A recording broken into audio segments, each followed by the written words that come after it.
ఇప్పుడు అందరూ అడిగే ప్రశ్న, సైబర్ సెక్యూరిటీలో సాలరీస్ ఎంత ఉంటాయి అండ్ రోల్స్ ఏముంటాయి, దీని గురించి మాట్లాడుకుందాం. First the entry level SOC analyst L1. ఇదేంటంటే ఫ్రెషర్స్ కి మోస్ట్లీ యూజ్ అవుతుంది. ఇందులో అలర్ట్స్ ని మానిటర్ చేయడం అండ్ బేసిక్స్ ట్రైయేజ్ ఉంటుంది అంతే. And starting salaries mostly 3 lakhs ఉంటాయి. బట్ కంపెనీస్ కొంచెం పెద్దవైతే 8 lakhs వరకు కూడా వెళ్ళొచ్చు. బట్ మీరు పెద్ద ఎక్స్పెక్టేషన్స్ పెట్టుకోకండి. ఎవరైతే ఫ్రెషర్ గా గానీ లేకపోతే 1 to 2 years ఎక్స్పీరియన్స్ తో వెళ్తున్నారో L1 సాక్ అనలిస్ట్ గా 3 to 6 lakhs వరకు పెట్టుకోండి. L1 role. అండ్ సెకండ్ వచ్చేసరికి L2 రోల్. ఇది మిడ్ లెవెల్. ఇందులో analyst deeper analysis, investigation, escalation handling ఇవన్నీ చేస్తారు. కొన్ని కంపెనీస్ లో L2 లెవెల్ థ్రెట్ హంటింగ్ కూడా హ్యాండిల్ చేస్తారు. ఈ L2 సాక్ అనలిస్ట్ కి 6 to 10 lakhs per annum ఉంటుంది most of the companies present ఉన్న మార్కెట్ ని బట్టి. అండ్ థర్డ్ వచ్చేసరికి L3 అనలిస్ట్. వీళ్ళు complex investigations, threat hunting, leading response ఇవి హ్యాండిల్ చేస్తారు. వీళ్ళకి minimum 3 to 5 years more than experience ఉండాలి.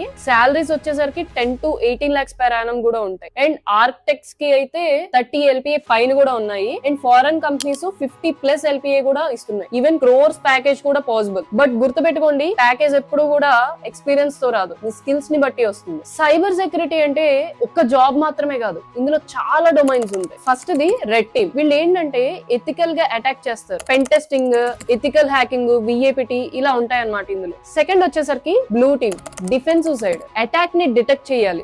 ఇందాక చెప్పినట్టు డిఫెన్సివ్ సైడ్ ఇది. ఇందులో SOC, SIEM, threat hunting, incident response, BFIR, detection engineering, digital forensics ఇవన్నీ ఉంటాయి. Third the purple team. ఇది both red team and blue team combine గా ఉంటుంది. And fourth the GR. ఇందులో policies, risk, compliance, ISO, audits ఇవన్నీ ఉంటాయి. And fifth the cloud security. ఇందులో Azure, AWS, GCP ఇవన్నీ ఉంటాయి. అండ్ సిక్స్త్ వచ్చేసరికి malware research, reverse engineering, threat intelligence ఇవి ఉంటాయి ఇందులో. అండ్ చాలా మంది నన్ను అడుగుతున్నారు, మీరు ఎందులో వర్క్ చేస్తారు ఏంటి అనేది. నేను బ్లూ టీమ్ అంటే డిఫెన్సివ్ సైడ్ సాక్ అనలిస్ట్ గా వర్క్ చేస్తాను. బ్లూ టీమ్ లో ఎగ్జైటింగ్ పార్ట్ ఏంటో తెలుసా మీకు? రియల్ ఇన్సిడెంట్స్ ని ఇన్వెస్టిగేట్ చేస్తాం. మాల్వేర్ ఎలా వచ్చింది, ఇనిషియల్ యాక్సెస్ ఏంటి, పెర్సిస్టెన్స్ ఎలా క్రియేట్ చేస్తారు, లాగ్స్ లో ఎవిడెన్స్ ఏంటి, మైట్రే అటాక్ టెక్నిక్ ఏంటి, అటాకర్ ఎక్కడ మూవ్మెంట్ చేశాడు, ఎవిడెన్స్ కలెక్ట్ చేసి రిపోర్ట్ ప్రిపేర్ చేస్తాం. డైలీ లెర్నింగ్ ఉంటుంది ఇందులో.